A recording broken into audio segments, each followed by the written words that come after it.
dog. Can't do any of those tight braids. No tight braids. Bruh. No tight braids. Yeah, only loose braids up here. I want to be able to put my finger through that braid. Okay, I want to be able to talk to that braid and then have it take me for a nice relaxing cruise because it's so loose. You know what I mean?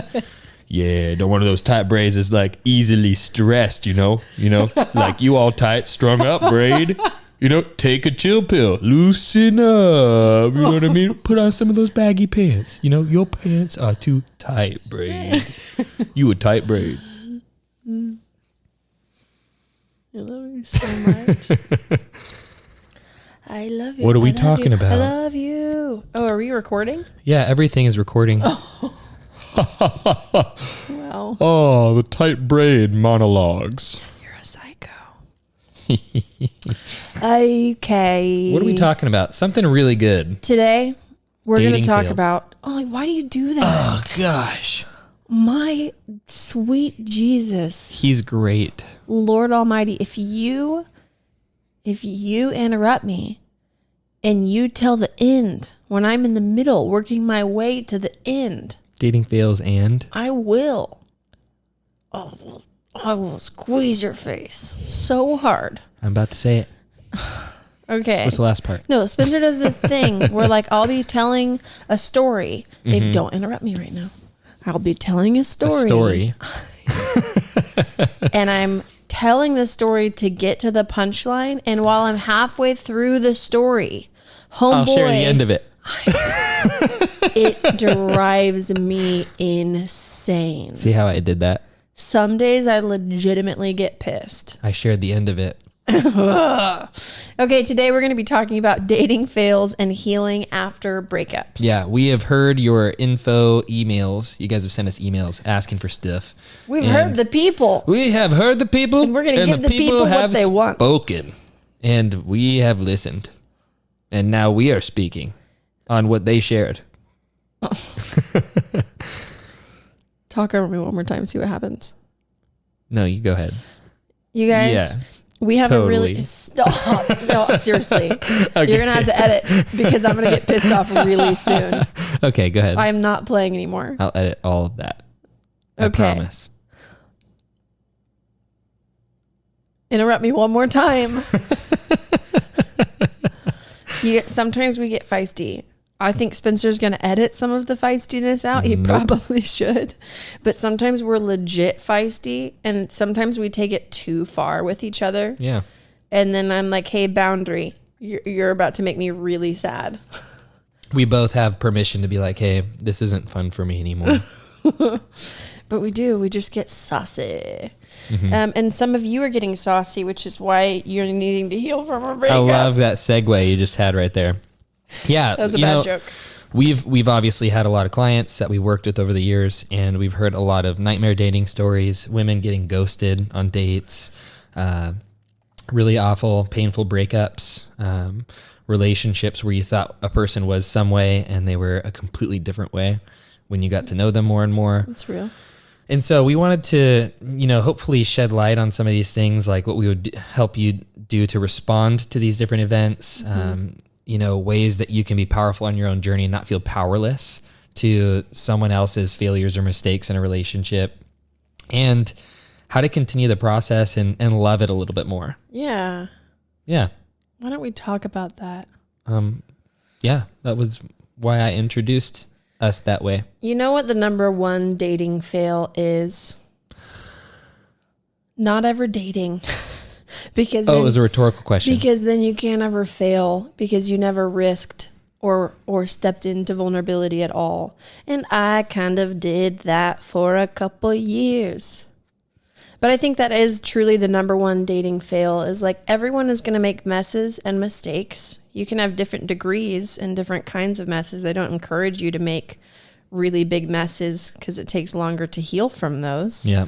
But everyone's going to make messes in relationship. But I think truly the number one fail of dating would be to not ever risk and to not ever step into vulnerability and explore the desires of your heart and figure out who you are and learn how to love and figure out what you want.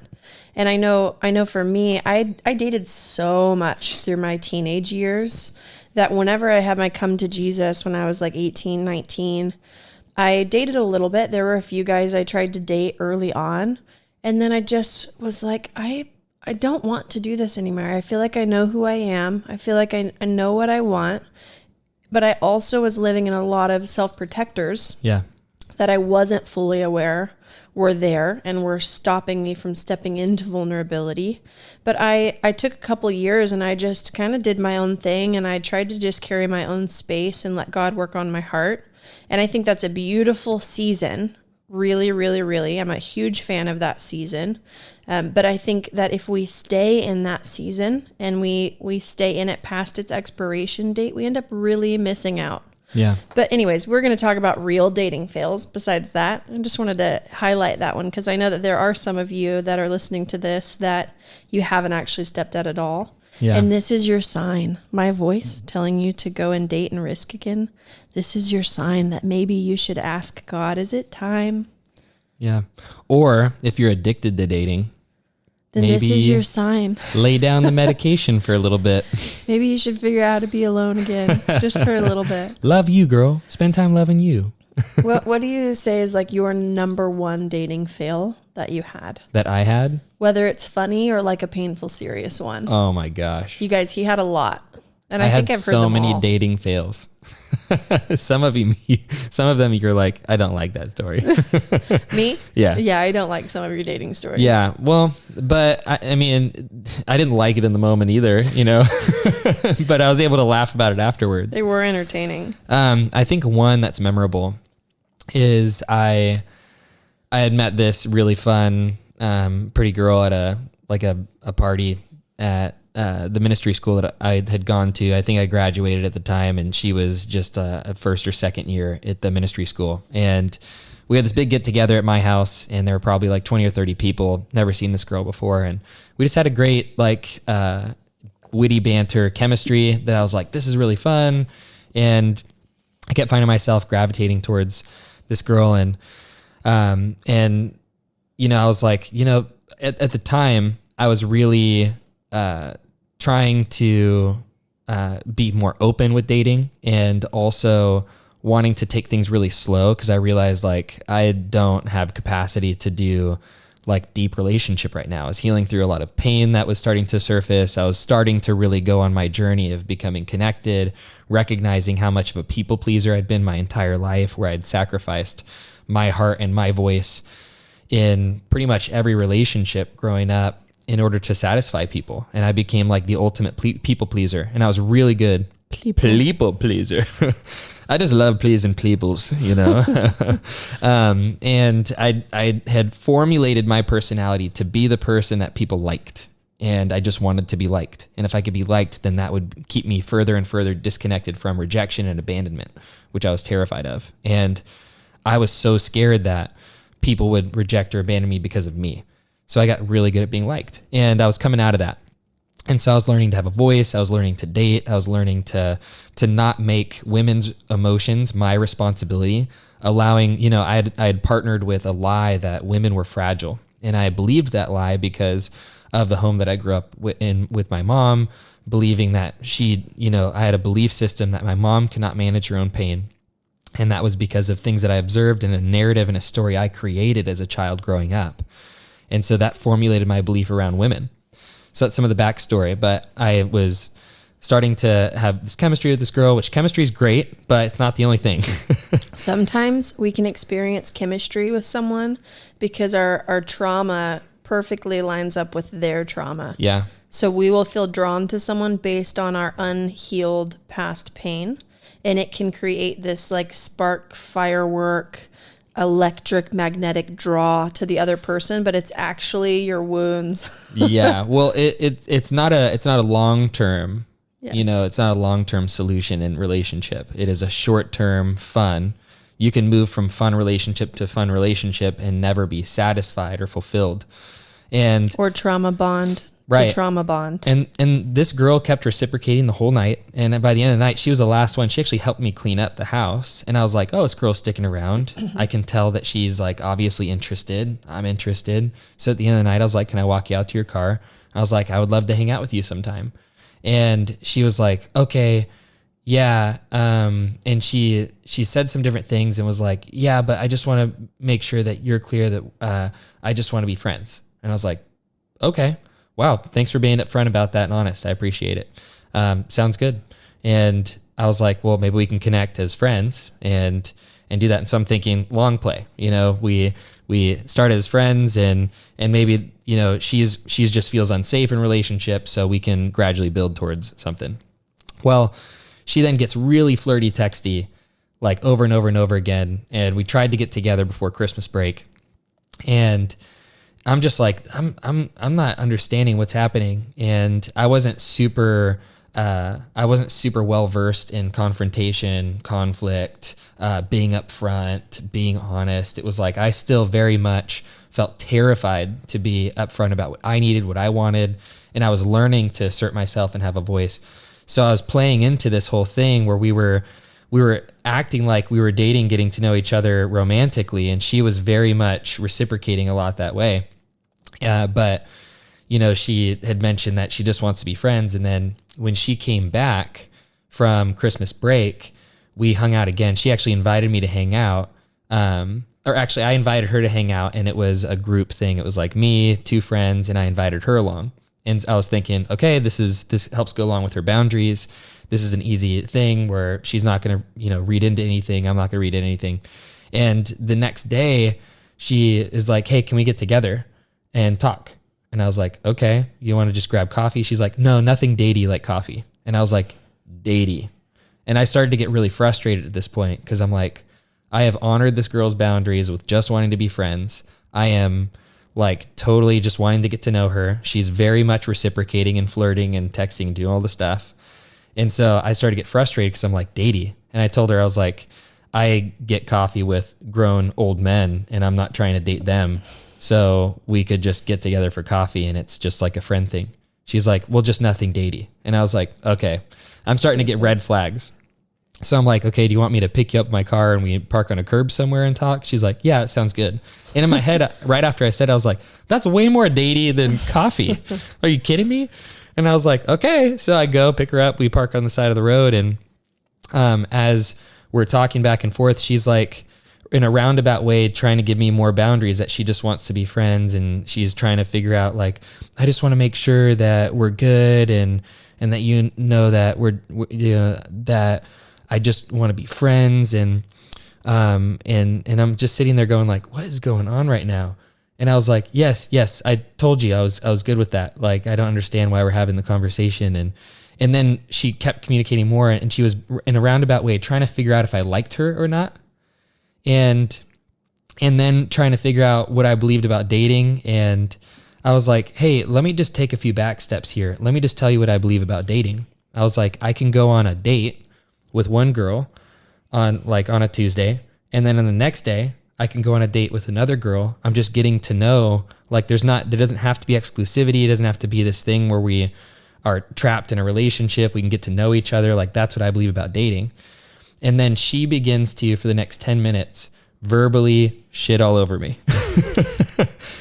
You can't be trustworthy with God's daughters. Are you kidding me? Like, what if you walk down the aisle someday and you tell your wife that you dated 100 girls before you picked her, and like, how would she feel about that? And I'm like, and goes off on me for like 10 minutes and is name calling me and all these different things. And I'm like, let me stop you there. I was like, if I tell my future wife that I dated 1,000 girls before I picked her, it would make my decision to choose her that much more powerful. I'm not sleeping around with hundreds of girls. I'm not breaking all these boundaries with girls. Like, I have high standards for the ways that I want to love and protect women.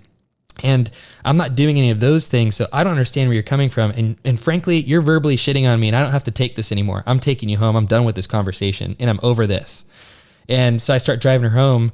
And she's like, wait, I think we totally misunderstood each other. And I don't know if you heard me saying things right. And I was like, I don't care. I'm done. Like, this is too much work and we're just friends and I'm trying to honor all your boundaries and everything. And you're reading into too many things. I was like, I'm done with this. Mm-hmm. And it was a really frustrating thing. And then I could tell every time I saw her in public, it was very uncomfortable and awkward. And she had shared with several people how, like, how not a good guy I was in town. And I was like, this was one of the strangest things. But what was so good about this situation is it caused me to confront the shame that I feel over some of the statements she had made, because she was actually, the statements she made had previously had a landing pad in my heart where I believed that if I did date multiple women, or I did go on dates with multiple women, like I don't believe being exclusive with multiple people at the same time and being boyfriend and girlfriend with multiple people. But if you are not exclusive and you are just getting to know people, go on coffee dates, go on lunch dates, like get to know multiple people. It's okay until you decide with a person mutually that you guys want to continue to develop things together, you know, and then make that your sole priority there. But for me, it was like I had a landing pad in my heart where I judged myself, or I judged other men for dating other people and figuring out what they liked and exploring. And I had very much had judgment and accusations over the exploring season and dating. And it was so good because I got to have a voice. I got to actually remove taking over responsibility for someone's emotions, a woman's emotions. I got to remove that from a part of my heart. I got to recognize and face all of these judgments towards myself. And I got to find a lot of freedom. And ultimately she ended up apologizing months and months later when she had gotten to process through a lot more life and life experience. And it ended up being a really, really good thing long term. But I had to face some different insecurities out of that moment and go like, whoa, like this ended up being a really, really good thing. All of that drama caused me to face insecurities, caused me to face fears, caused me to face different driving forces that I wanted to address in my life. I think a really important thing is recognizing that every single human carries weird beliefs and lenses based off of their history and their experience. And a lot of us believe that our belief systems are accurate and true because we have our own case and narrative and evidence for why we believe that. And so sometimes it's actually really hard to confront bad beliefs or beliefs that aren't actually optimal because we have so much evidence backing it up constantly, reinforcing why we believe that thing. But I think what's really important in dating is recognizing I'm carrying my own set of beliefs that make me see and view men, women, dating, the way I'm supposed to date, how long I'm supposed to date, the boundaries I have in dating. All of those things I have conjured up over years and years of stacking different beliefs and experiences, but recognizing like, oh, this actually doesn't make it right. Right. Well, it's when your subjective lenses, judgments, perspectives, you don't regard them as subjective. You recognize them as objective. Yep. You know, it's people get this way around theological beliefs, where they'll hear something or learn something and then they'll interpret it through scripture and through a certain lens. Then they'll go, this is theological absolute truth. Mm-hmm. And then they disagree with everybody.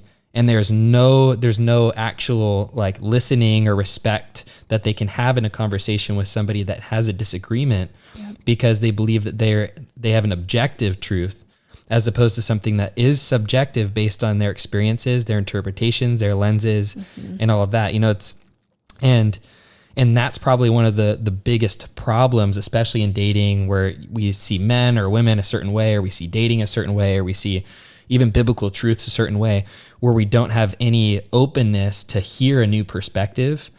And we don't recognize that we have our own experiences, judgments, lenses that are subjectively influencing our belief systems. I mean, my belief systems are why you were my friend for 2 years and why I was not open to dating you for that 2 years of friendship. I got friend zoned by several women. He friend zoned me. I mean, I friend zoned him. I don't know why I said that. I friend zoned you though, too. Yeah. Yeah. You're not me. You helped me not be passive in friend zoning you. That's for sure. And then you did friend zone me too. Yeah, because I dated plenty of other people. Yeah, my beliefs around dating are why I wouldn't date Spencer for 2 years. I friend zoned him. He kind of friend zoned me. He helped me not be passive in the friend zoning process. So we became friends. I was interested in his friend. He had a girlfriend. And his friend that I was interested in started talking about me behind my back. So did the friends of the friends. And Spencer wanted to hang out with me just because he wanted to see if the judgments and accusations that people were making about me were true. Long story short. They were. I got called like a Jezebel and all. It was just god awful. I heard stories about me that I wasn't there for. It was a bunch of people that had gifting and discernment, but were very powerless in actually talking to a person they had problems with. It was great. The things that I heard about myself, I was so baffled by. I was like such a pure-hearted, on fire for Jesus girl. And I'm hearing like really skewed versions of what actually happened when everything was like so innocent and pure from me. Anyways, we're going to bypass the long story. We really break down all of our dating stories and experiences in our dating course. So if you like love this and you're like, I want to hear like your full story and all the things you guys have walked through, our dating course is a great place for that. But for the sake of the podcast, Spencer only initiated hanging out with me because he was wanting to figure out for himself, are these accusations and judgments true? They don't seem true. This doesn't feel right. Sammy seems very different than the way everyone's painting her out to be. And so we build a friendship, very friendly. Just friendly, not flirty, not crossing boundaries. He was very into his girlfriend. I was very into his friend, even though his friend screwed me over. And that's a story in itself. And so we built this friendship. And after maybe a couple weeks or a couple of months of being friends, I hear that him and his girlfriend broke up. He and his girlfriend. Yeah. Is that better grammar? That's better grammar.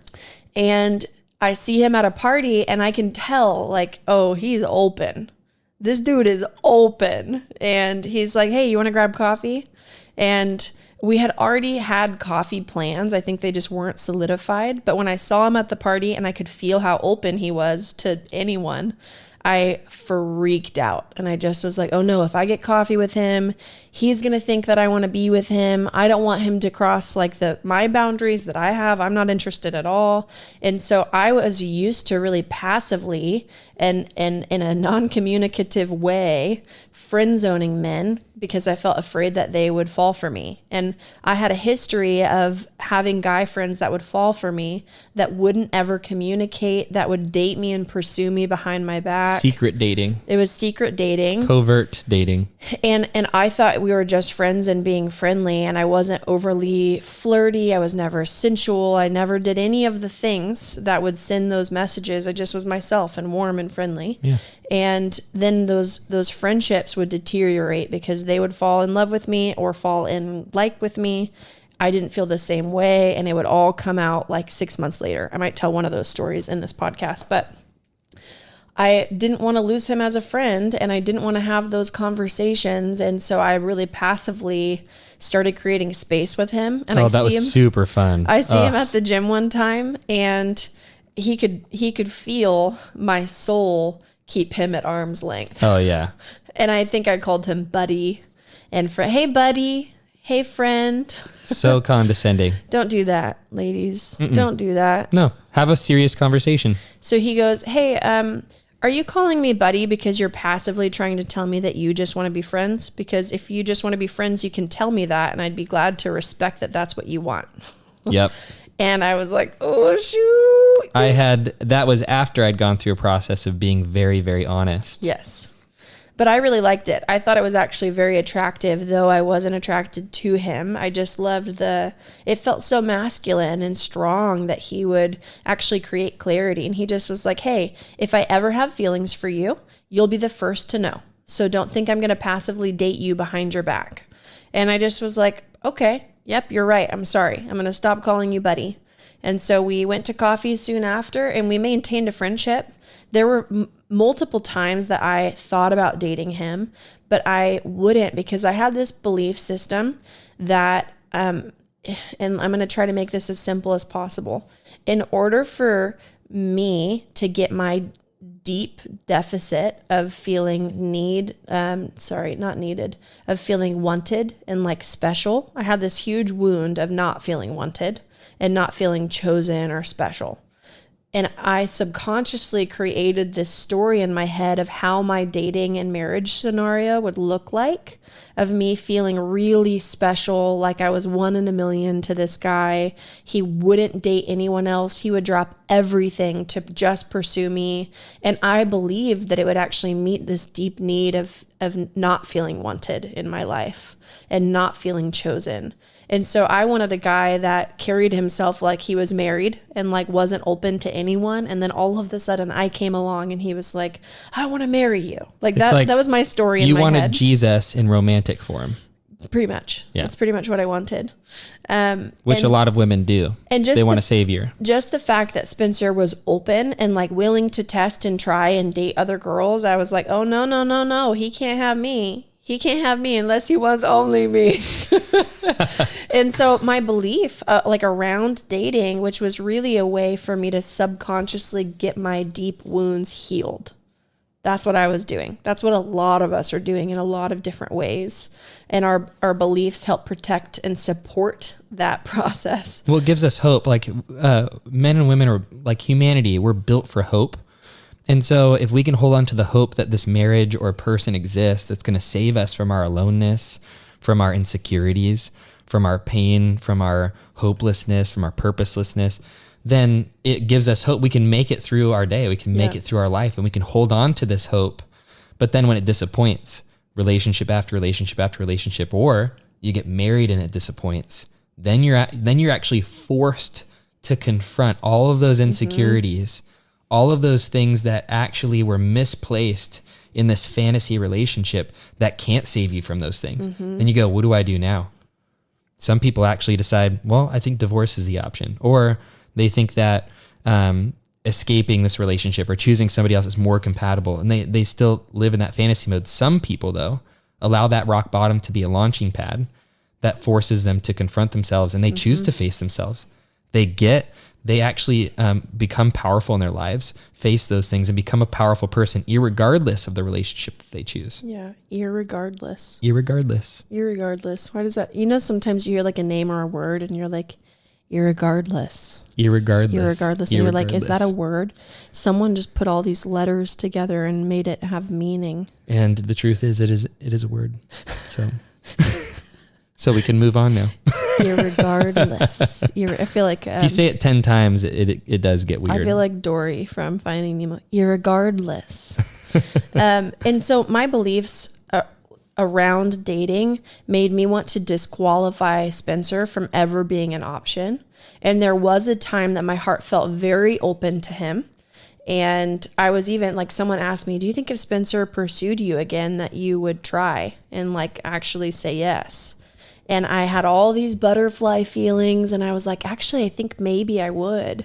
And Spencer literally texts me that night and asks if he can hop on the phone with me.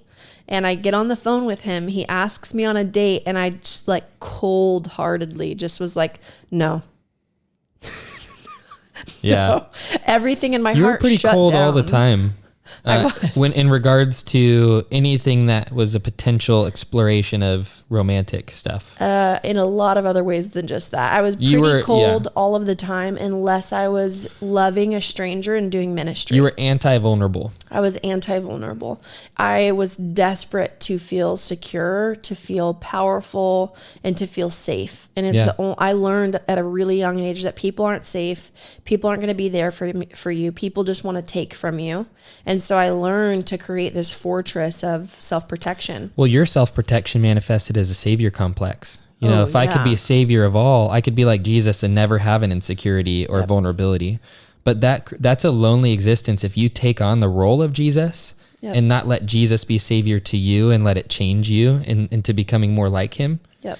It's like, then you don't get to be vulnerable ever. And that was really celebrated in my childhood. So like a lot of our protectors and complexes we have, we don't just pick them up one day randomly. It's normally something that we were conditioned with in childhood. So I was naturally very servant-hearted as a kid. I was the youngest of 4 girls, and I have an older brother, but he didn't live with us. and he is a half brother. So I was raised with 3 older sisters, and they just wanted me to do everything for them all the time. Will you go get me water? Will you go get me food? Will you do this? And I learned that if I gave enough, then I would finally get acceptance. And my mom really celebrated how servant-hearted I was, how generous I was. She always said, "You're so much like me." And it was really celebrated. And so I just kept giving and giving and giving. And it's actually detrimental for a kid under the age of 12 to be giving and serving. It's not good for our development. It's actually good in those 12 years to be able to be a kid and not have responsibility and just be able to receive. And whenever we are over giving at a young age, it creates these different complexes. And I learned subconsciously, if I give, then I'll get love. And so inside of all my protectors, it was like, I can give and meet everyone else's needs, but no one can come in and meet mine. Yeah. But me getting the love they give to me because of what I gave is the only way I'm letting them in. But I could never actually experience that love. Because you were unaffectable. Unaffectable. So it's like nobody could hurt you, but nobody could love you. Yes. And so I pretty much rejected Spencer, and I said no. Even though my heart felt open to him, I just got triggered and I shut down. And then really soon after, he starts dating a longtime friend and a girl that I was currently mentoring. And he was expressing interest in her, and he was just trying to pivot and be like, hey, we're cool. Like, I told you that I'm not going to fantasize over you. I'm not going to be sitting on this for months. The second I have feelings, I'm going to share them. And that's what he did. He was respecting me as a friend. But the fact that he showed interest in my friend right after he showed interest in me communicated to me that he must not have wanted me that much. I must not be that special. And so because of all these belief systems that I had created around relationship, I just was like, oh, I'm never dating Spencer. Well, I wasn't in love with you. Right. Which it's like, if I was in love with somebody, I would for sure give all those things up. I just was like, I want to be able to explore this relationship in a context other than friendship. But you were respecting me. And I was respecting your boundaries. By not choosing into letting your heart wander into love. Yeah. And a huge dating fail that happened with me multiple times is having friendships with men where there wasn't overly clear communication. Yeah. Even in this same season where Spencer started pursuing me, I had like a 6-month friendship with this guy who was like 14 years older than me. I had prayed and prophesied over him one time, really impacted him. And I thought he was just like spiritually moved by me. I thought he felt inspired by me just as a human. I didn't think he would ever be interested in me because there was such a huge age gap. And he's like a big guy, big name in LA and in the movie industry and da-da-da. So I just thought, like, I have favor with this guy because I impacted him. But little did I know he was actually secretly dating me for 6 months, and he was in love with me and had this whole narrative of how our relationship was going to play out, but he never told me. He never like directly flirted with me, expressed clear interest in me. It was all very blurry. Yeah. And I had just assumed at that point in time, if you like me, you're going to share with me. You know, if this does go anywhere, you're going to tell me. But by the time I started getting the weird flirty vibes that were like overtly flirty, I just asked him like, hey, are we good? Are we friends? Like, you're doing some things that communicate otherwise, but you haven't said anything. And so I just want to ask because I really care about you and I want to protect our relationship. And he pretty much was like, I've been in love with you for 6 months. You're the only person that I want to be with. You're everything that I've ever wanted in a woman. And it was this huge, elaborate story that in of love. And to him, that was love. To him, it was probably this beautiful, romantic, this is everything a woman would want, I'm sure, because of his beliefs around dating.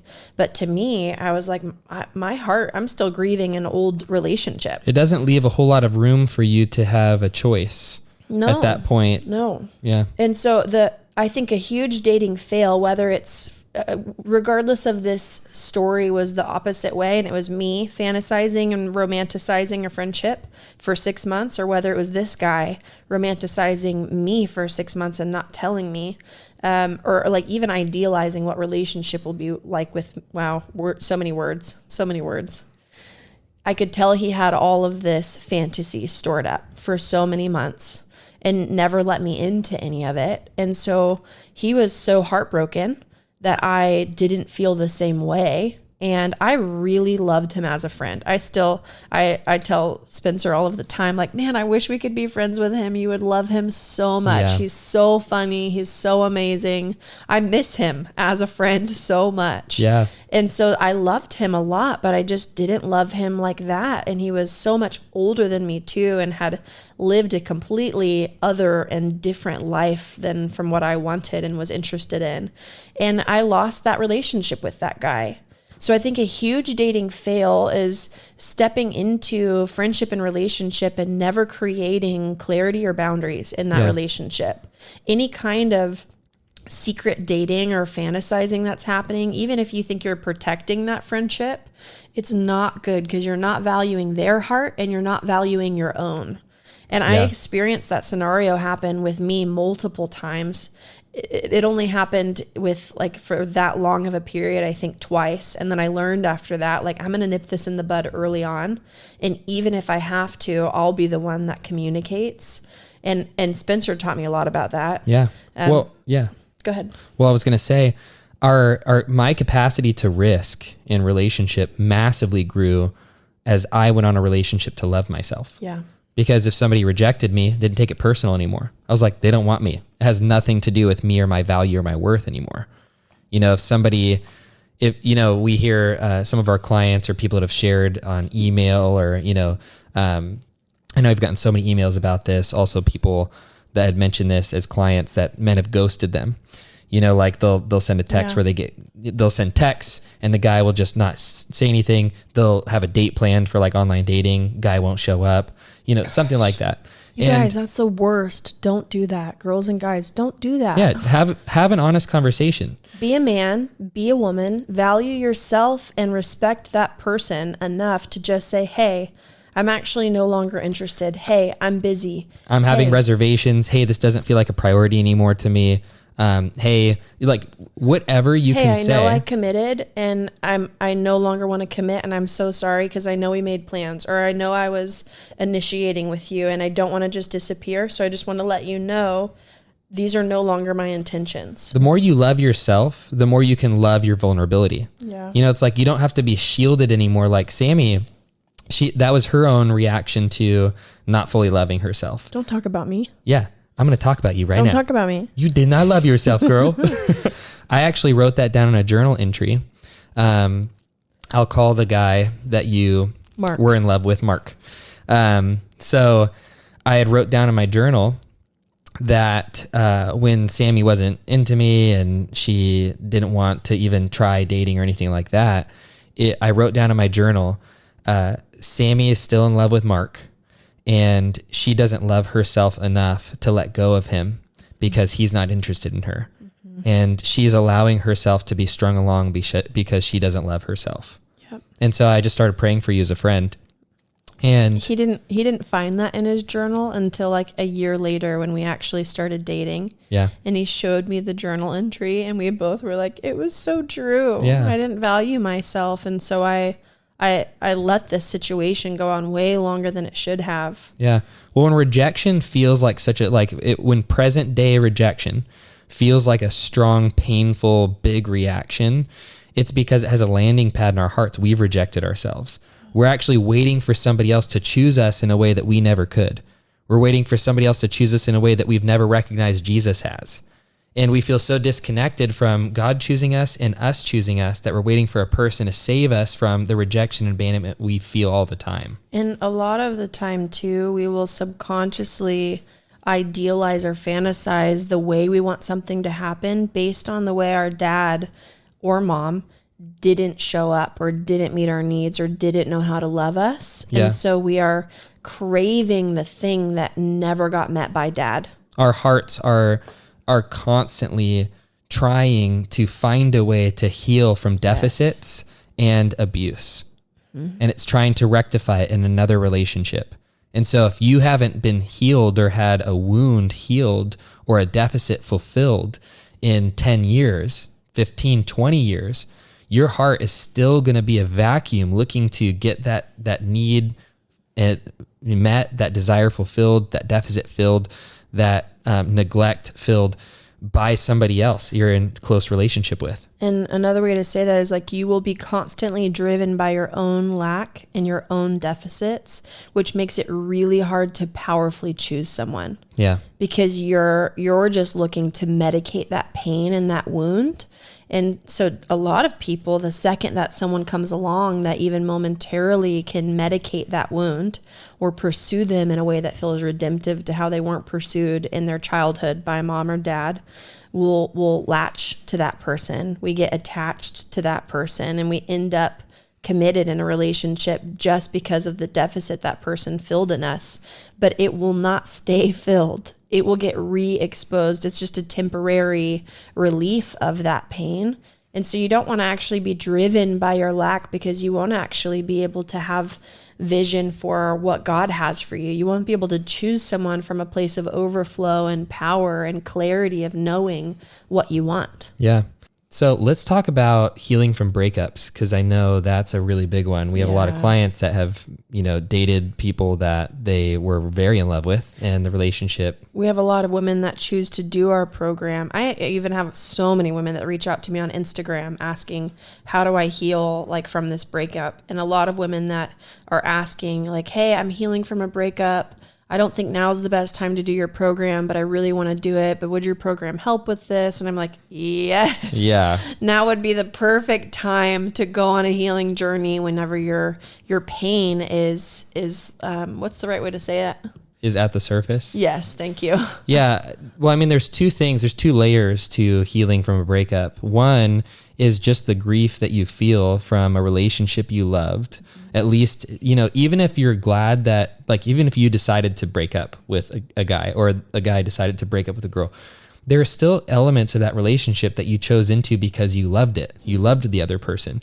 You loved aspects of them. You were intimate, vulnerable, connected, and you have to... Or you had fun with that person. Yeah. You didn't feel alone with that person. Yeah, there are positive things. Companion. Yeah. For all of the failures, for all of the bad, or for all of the disconnect, whatever reason that you guys are no longer in a relationship, there is good. And so there is a natural grieving process you have to go through because you tethered your heart to somebody in an exploration phase. And if you've had any type of physical boundaries that you've crossed, even more so, there are elements where you have to grieve the fact that you tethered your soul to somebody. And if you're someone who's really serious about wanting to step into marriage, even if it's not with that person in particular, just the fact that you had hope and desire and that you were closer to that dream being fulfilled, that you were closer to stepping into that season of life that you've been waiting for. Just that hope being deferred again after you risked and took time, healed from the relationship before that one, and that you have to do this all over again. That hope being deferred alone needs to be grieved. Yeah. So there are so many elements of things that need to be felt. If you don't, your heart will stay shut down. Yes. We've seen it over and over again with clients that are emotionally shut down in relationships, can't form attachments anymore, don't feel connected to anybody. That's because of attachment fatigue. They actually have not been able to grieve the loss of different connections or relationships in the past. And because of their inability to grieve or process that unresolved pain, it's kept their heart locked up and unable to risk future effect. It's like relationships and attachment and exploration and intimacy and vulnerability comes from the capacity to risk being seen, known, and affected by somebody else, by their love, by a person. And that only comes from actually being able to grieve loss, grieve what happened. So grieving is actually counting all of those blessings, remembering what was good, feeling the grief of, I don't have that anymore. I lost that. I don't have this part of them anymore. I don't feel this part of them anymore. I don't get to experience this anymore. There's a coach I work with named Laura Duncan, and she comes in and she coaches our clients in our program too. I love her. She's amazing. And I had a season last year where I was grieving a ton, and I just felt like I was getting swallowed up by grief. It just was like wave after wave after wave, and I'd start to feel good again. I'd start to have drive, vision, hope again, and then there was another wave of grief that came, and I was processing it with her. I just feel like I'm never going to stop grieving. And she said, Sammy, grief will find you when it needs to find you, and it will leave you when it needs to leave you. And just feeling this resolve with like, okay, this grief is here because it needs to be felt. If I numb it, if I shove it, if I run away from it, if I distract myself, if I start dating again, if I try to rush ahead, it's actually going to delay my grief. I'm actually choosing to deal with my grief later. But recognizing if I actually embrace this grief, if I let myself grieve and feel every aspect of whatever I need to for as long as it takes, it will leave me as soon as it's ready to leave me. Yeah. So some of you that are still in pain over a breakup, and it's been 6 months, 12 months, 2 years, allow your heart as much time as it needs to grieve. And my advice to you would be to grieve as intentionally as you can. Spend time letting your heart actually think and feel and process and journal out the things that you're sad about so that you can get it out. Well, and the more you intentionally do that, the less it will sneak up on you in moments where you're not ready to handle it. Well, I mean, on this topic too, when you're saying like, oh, if it's happening for years, another reason for why you might be grieving continuously and unendlessly and powerlessly is because the breakup actually surfaced deep aloneness, abandonment, rejection, unwantedness. And so you'll keep grieving if you're grieving the wrong thing. Yeah. And you'll feel powerless because you'll go, I've felt and he's never coming back and I'm never going to be able to feel seen again. I'm never going to be able to feel wanted again the same way. I'm never going to be able to. So now all of a sudden we're starting to recognize your heart actually had a deep deficit. Mm-hmm. And that relationship temporarily filled that deficit for a time, which points to a hole that was there for a long time. But if you keep grieving just how much you loved being with him, how much fun you guys had, the companionship, how much you miss him, if I didn't already say that, if you keep fixating on the relationship and grieving that when there's actually deeper wounds that are getting surfaced, you will be endlessly grieving because you're grieving the wrong thing. And so you'll never actually get to rightfully, intentionally grieve and get the pain out if you're focused on the wrong thing. I'm hesitant to say like, here are the steps that you take when you're recognizing, wow, this is much deeper than just the relationship. It's surfacing like a deep aloneness that was there even before the relationship. And, sometimes relationships that carry like a lot of beauty will reveal a deficit because we didn't even know something was there until we actually allowed ourselves to be affected. Like it got awakened. Well, I've heard people say this in a relationship, like I was shut down to love until this person, and then they awakened me, but now they're gone. And it's like, okay, so why were you shut down before? Was that because you were protecting yourself from a void that you didn't want to feel? So maybe the void was there all along, and this relationship awakened a love that you needed, but it was always a void. It was always a deficit. And was it that person that awakened that love? And is that love in your heart that you feel supposed to be for them? Or were they just a gift that actually awakened your heart to be open to whoever it is that's coming next? Exactly. And a lot of times we will fixate on the person because of the thing that they did or what they brought into our life. And we think that this need can only get met through them. Yeah. I'll only feel this way about me with them. I will only feel loved, seen, cared for, known, list the other needs. Yeah. Because of them, or if I'm with them. And we're actually fantasizing and we're partnering with this belief that this person will be able to meet that need, fulfill you, and satisfy you. When what if they were actually supposed to be a gift that revealed your heart's desires to you, that revealed where there were wounds so that your heart can heal in that area, that revealed an area where your heart really needed God in a moment. But this person got to be Jesus with skin on just for a second. Yeah. Well, people have these big chemical reactions in their brains from huge bonds, whether that's like a trauma bond, it's usually a trauma bond, some sort of infatuation bond, things like that, where we'll look back at relationships and we're like, that was the best relationship I ever had. A lot of people listening, you can think of like, this was the best relationship I ever had. We will look back on that and think, I need to find that thing again to be able to be fulfilled. And we make ourselves powerless to our own fulfillment and put it in the hands of another person, meaning we've actually given the God spot in our hearts over to a person and a memory and a life situation. And usually fantasies are devoid of the pain that they carried as well, and the actual reality and memories of those people. You know, so it's like we'll always remember the good. We glorify the good and we forget the bad. Exactly. Yep. You know, and it's so important though. So like, just to get back, because I know we can take so many tangents here and it's so easy for us. No, we're not. It's not easy for us to take tangents. Come on. What? I like that conversation you just had with yourself. With myself. That's personal fulfillment. I am fulfilled in conversation with myself. Good. I'm just kidding. We don't need me. I'm going to go. I'm going to go. I'll see you later. But it's so important when you're starting to unpack and recognize like there are deep deficits here. There's deep pain. There's stuff here that existed before the relationship. And I feel level 10 pain with them being gone. There must be something deeper here, because relationships are not meant to be something that fulfill us or satisfy us. They're meant to be a gift added. Fulfillment needs to come from within. Fulfillment needs to be something that we find between us and God.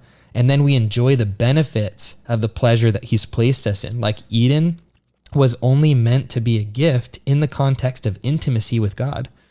It was no longer a gift, and actually was the thing that destroyed man when they separated from God and chose to do something and partake of something that he was trying to protect them from. You know, so there needs to be a healthy relationship with the gifts that God brings into our lives, while maintaining intimacy with the giver.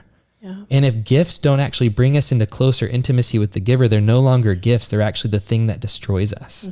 And relationships for so many people become those things because they'll hold on to a memory of a person being their savior, or the hope of feeling something they felt in a relationship in the future to be their savior. And I think that is the thing that crushes most good relationships, is because there's so much pressure and so much expectation because that person is meeting so many needs for them. So then the second that pain happens, the second that there's failure or disappointment or whatever it is, it crushes and devastates and suffocates the people, either person, because they're like, I thought you were all of these things to me because you met all of these needs and fulfilled all of these different wounds in my heart.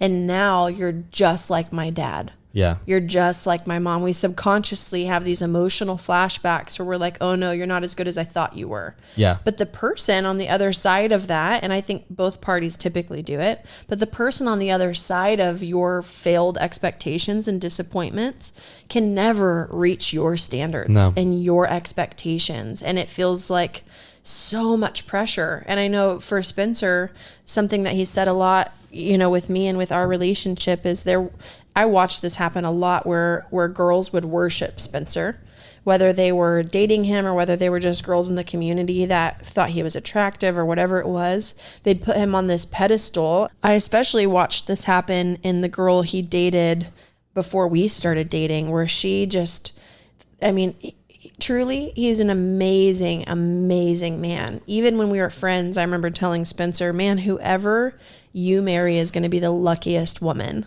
And we started dating, I think, like 4 months later. But even as You're friends, like, I want to get on that luck. Get in on that luck. I want to be that lucky lady.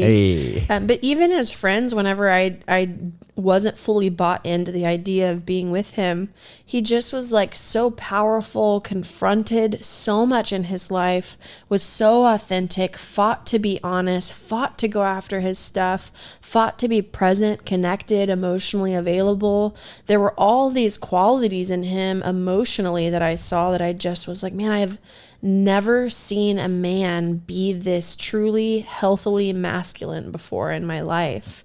And I loved those things about him. And he was respectful, had good boundaries, really loved and cared for the women that he dated and honored them and his relationship with them a lot, and then honored and respected his friends a lot. Was such a gentleman, but so fun to be around. So there were a lot of things, and I could say more because he's my husband now, but this is from the perspective of me being his friend. I'm way more in love with you now, 4 years later. We've been together almost 5 years now. So true.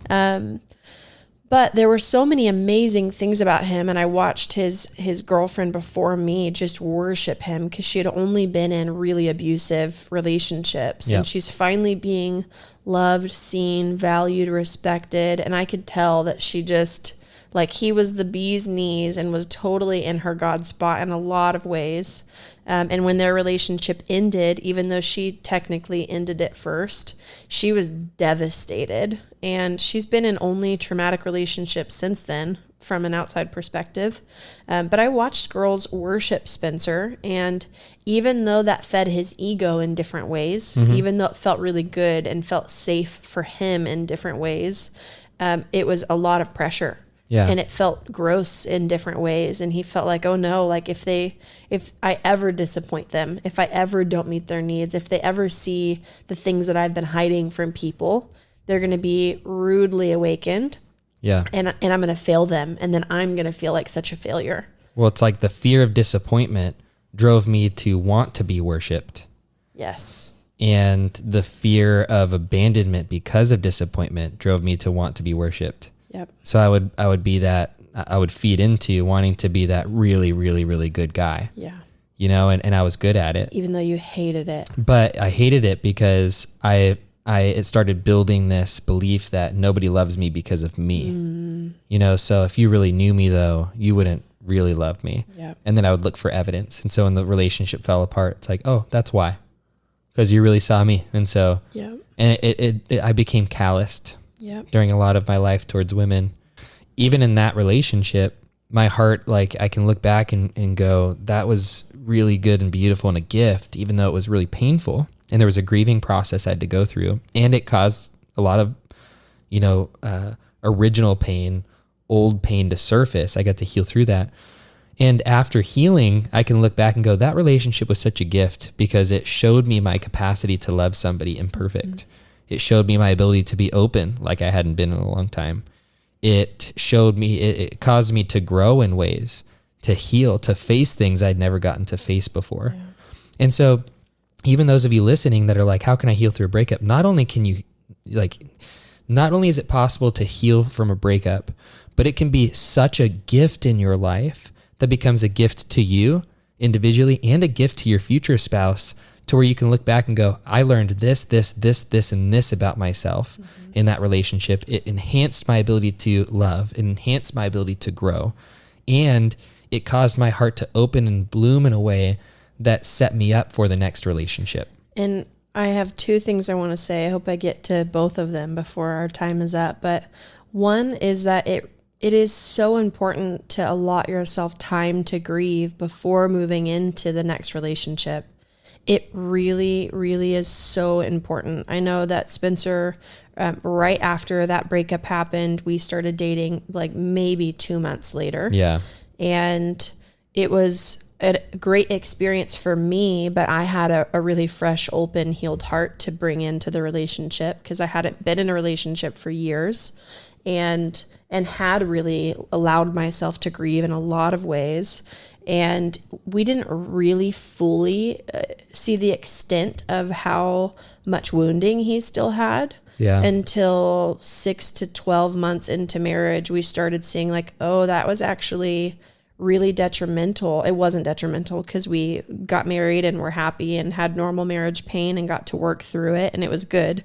But it was really hard for Spencer's heart to go from one relationship where he thought they were going to get married to going right into relationship with me. And even though we were friends for 2 years, had way more equity with each other than he had with the girl, had a way healthier, safer, more concrete relationship, he had a lot that still needed to be felt and grieved. Yeah. And he didn't fully give himself time to do that and wasn't aware of the extent that he needed that. And so though we figured it out and though it's been really good, it's really only been in the last year and a half that I've seen Spencer's heart fully open towards me. Yeah. And I think that's normal for any relationship and any marriage, for it to take time, regardless, for your heart to do that, for your heart to be fully open and bloomed to somebody, but giving yourself time to grieve as long as you need to until you feel that excitement and that desire and like that willingness to fully open up and be vulnerable and risk again, I think is so important. And the last thing that I want to say, and then we're going to wrap up, is there is so much beauty getting to look back at the relationship I had before Spencer that wasn't even a real relationship, but it did so much for my heart and my healing journey. And then Spencer's last relationship before we got married. They were both some of the most painful things either one of us have ever gone through. And it is the thing that brought us together and the reason why we're married. Yeah. If we both separately wouldn't have gone through the pain we went through, and for Spencer, some of the trauma that he went through in that relationship, we would not be together. And so some of your greatest pain that you've experienced in relationship is probably making way for the best gift and blessing that God has for you. And maybe you wouldn't be able to see it. Maybe your heart wouldn't be open to it. Maybe you wouldn't be able to fully appreciate it if you hadn't gone through that pain and that loss. And so God can actually bring healing and redemption to your greatest sources of pain.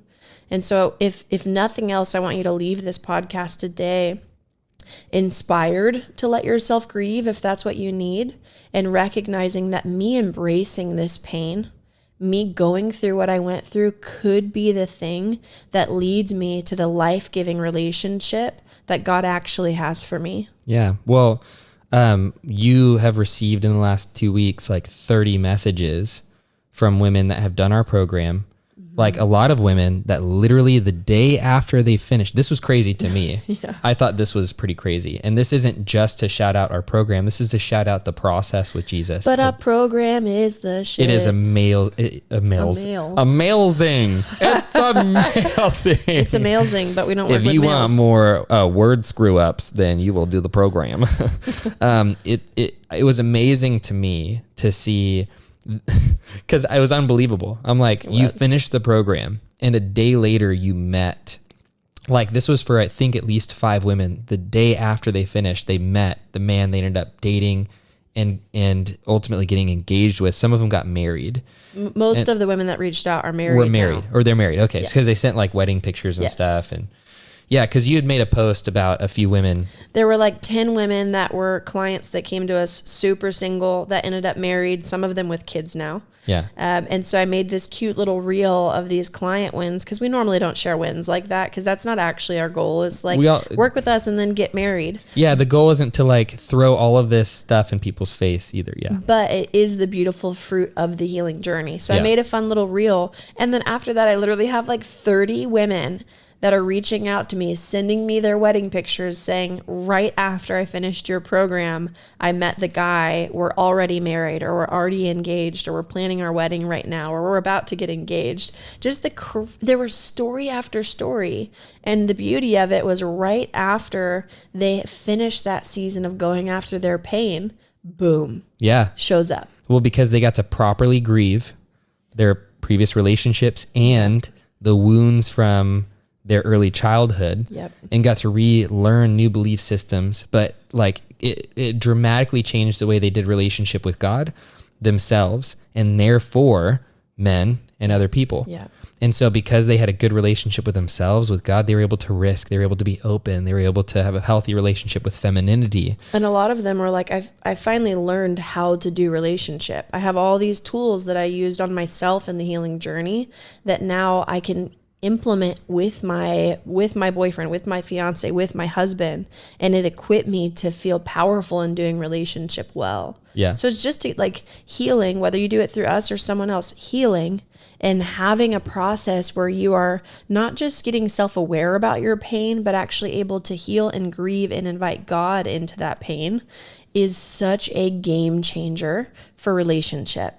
Yeah. And you know, obviously our goal isn't just to have a shameless plug, but if you are wanting to go on that journey, these are just conversations we have for free. The podcast is conversations, it's dialogues, it's meant to have you go on your own thinking, thought, process, and journey, but There's no way for us to be able to actually walk you through and coach you on your individual life on some of these things, unpack denial, unpack some of these things, get really self-aware on the things that are going on in your life so that you can heal.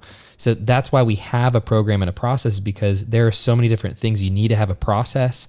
You need to have coaching, someone that's a leader that has gone before you, that has done these things before you, and a community of peers that can influence you, hold you accountable, that you can share with, be seen and known. And so that's what our program is. Yeah, you need that sisterhood, girl. Yeah. Yeah, information without implementation is just stimulating conversation. Yeah, it's one of our coaches, what they told us. Don't just be a consumer of knowledge. It won't actually make its way down to your heart unless you have a process. So I'll just briefly share, if you do want to apply for our 100 Days to Come Alive program, that you can go to the link. We'll put it in the description. It's yourheartfree.com/book-a-call. So yourheartfree.com/book-a-call. And we'll put that link down there. But we hope that you got a lot out of today's conversation. And if you have any questions or topics that you want us to explore, please email them to info@aliveandfreeconsulting.com. And if you got anything out of this episode today or any other episode so far, then please subscribe and leave us a review. And of course, use this link to share it with a friend if you think this conversation would be helpful for them too. We want to see, honestly, men and women that are overflowing with love for God, with love from God, love towards themselves, and in their closest relationships where they're connected, healthy, able to navigate the pain and difficulty of life, not just the highs, but also the lows, also the disappointments. In order to go after that vision, we want to see so many people impacted by this. And so you can help us to have that vision come to fruition by taking those very small steps. I know it takes 20 seconds to rate and leave a review. That would be awesome. But until our next episode, we love you guys. Thanks for listening. See ya. Later.